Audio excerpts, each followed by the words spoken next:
አንደርሰን በናይጄሪያ ቪክቶሪያ ደሴት የምትኖር የትልቅ ድርጅት ዋና ስራ አስፈጻሚ ቢሊየነር የነበረች እንስት አሁን በድንገት ሕይወቷ በማለፉ የቀብር ስነ ስርዓቷ ሊፈጸም በዝግጅት ላይ በመሆኑ ወዳጅ ዘመዶቿ በታላቅ ሐዘን ላይ ሆነው ሽኝት እያደረጉላት ነው። ባለቤቷ ዊሊያምስ ከሬሳ ሳጥኑ አጠገብ ቆሞ እንባ የሚያወርዱ አይኖቹን በመሐረቡ ይጠራርጋል። የሃይማኖት አባቱ የመጨረሻውን ጸሎት እያደረገ ያለ ግን አንድ ድምፁ እንደ ነጎድጓድ አየሩን የሞላ ግለሰብ እንዳትቀብሯት ሲል ጮኸ። በንግግሩ የተደናገጡት ሰዎችም ዞረው አይናቸውን ሲተክሉበት የተበጣጠሰ አሮጌ ኮት የለበሰና ጸጉሩ ተቆጣጥሮ የተንጨባረረ ሰው በሕዝቡ መካከል እየሾለከ ወደ ሬሳ ሳጥኑ ሲቃረብ አይተው ለቀስተኛው ከሱ መሸሽ ጀመሩ። ሰውየው ሳጥኑ አጠገብ ቀጥ ብሎ ቆመና እሱ አልሞተችም እያልኳችሁ ነው አለ ድምፁን ዝግ አድርጎ። ሁሉም ይህ የጎዳና ተዳዳሪ ምን እያለ እንደሆነ ሊገባቸው ስላልቻለ አፍጥጠው ሲመለከቱት ስሜ ቤንጃሚን ነው፣ ይህች ሴት በሕይወት አለች ነው የምላችሁ፣ ይህንን አውቃለሁ ሲል የጁዲት ባለቤት ዊሊያም አፉን ጠራረገና ይህንን እብድ ሰው ከዚህ ዞር አድርጉት፣ ጁዲት ሚስቴ ናት፣ አርፋለች፣ በሰላም እንቀብራታለን። ቤንጃሚን ግን ካለበት ሳይንቀሳቀስ በድጋሚ ከባድ ንጥረ ነገር እንደተሰጣትና ያም ትንፋሽ የሚያደክም ሰውነትን የሚያቀዘቅዝ የሞተ ሰው እንደሚያስመስል አበክሮ ሲናገር በዚህ ጊዜ ሁሉም ደንግጦ የሚሉት ሲጠፋባቸው አንዳንዶች የስልካቸውን ካሜራ አውጥተው መቅረጽ ጀመሩ። ባለቤቷ ዊሊያምስ ግን ፊቱ በቁጣ እየጋለ አብሯቸው ያለውን የቤተሰብ ዶክተር ዴቪድን አንድ ነገር እንዲል ሲጠይቀው እሱም ሁሉንም ነገር አድርገናል አለ ድምፁን ከፍ አድርጎ። ቤንጃሚን ወደ ሬሳ ሳጥኑ አንድ እርምጃ ተጠጋና ሟችን በአጽንኦት እየተመለከተ አፏና ደረቱ አካባቢ ሙቀት እንዳለ በሹክሹክታ ደጋግሞ ተናገረ። ዊሊያም በፍጥነት የቀብር ስነ ስርዓቱ መፈጸም አለበት፣ ዶክተር ዴቪድም የሞት ምስክርነት ወረቀቱን ፈርሟል ሲል ላብ በግንባሩ ላይ ችፍ እያለበት በጩኸት ገለጸ።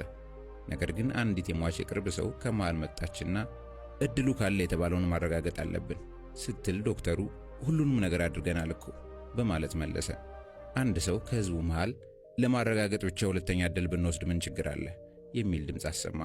ከታዳሚው ድጋፍ ያገኘው ቤንጃሚንም አሮጌ ቦርሳውን በሳጥኑ አጠገብ ባለው ሳር ላይ ጥሎ ኮቱንም አወለቀና በቂ አየር ያስፈልጋታል ብሎ አፏን ከፈተውና ደረቷን ጫን ሲያደርጋት የመጀመሪያዋ ሴትም ተጠግታ እኔ አክስቷ ነኝ፣ አንድ ማድረግ የምንችለው ነገር ካለ መፈጸም ይኖርብናል ብላ ከጎኑ ቆመች።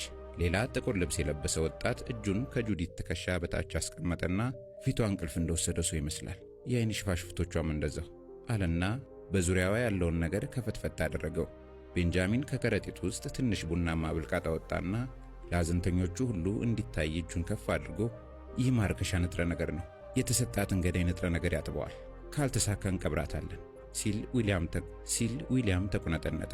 ዶክተር ዴቪድ ደግሞ ፈጠን ብሎ እንደሱ አታድርጉ፣ ይህ እንግዳ ፈሳሽ ምንድን ነው ሲል ዶክተር እሷ እንደሞተች እርግጠኛ ከሆንክ ምንም ለውጥ አያመጣም፣ መሞከር አለበት አለች አክስትየው። ከዊሊያምና ከሐኪሙ በስተቀር ሁሉም መሞከሩን ሲደግፉ ቤንጃሚን ወደ አክስትየው ዞር አለና እባክሽ አፏን እንድትከፍት እርጂኝ አላትና በጁዲት አፍ ላይ አንድ ጠብታ ጨመረ። ከዚያም ሁለተኛውን፣ ሶስተኛውን አከታትሎ አደረገላት። ትንሽ ቆይቶ የጁዲት ደረት በትንሹ እየተንቀሳቀሰ መጠነኛ ትንፋሽና ሳል ሲሰማት ከንፈሯ ሲላወስ በመቃብር ስፍራው ዙሪያ ያለው አየር በለቀስተኞቹ በጩኸቶች ተሞላ።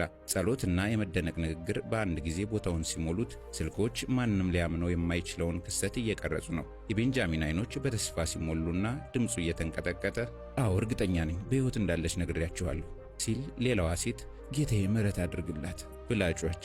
አክስትየው ለጸሎት በጉልበቷ ተንበርክካ እግዚአብሔር ታላቅ አምላክ ነው እያለች ተናገረች። ይህ ሁሉ ሲሆን ታዲያ እንደ እንጨት ደርቆ የቀረው ዊሊያምስ ብቻ ነበር። ትንሽ ቆይቶ ፊቱ በቁጣ እየነደደና እየተንቀጠቀጠ ከጃኬቱ ኪስ ውስጥ ትንሽ የሕክምና መርፌ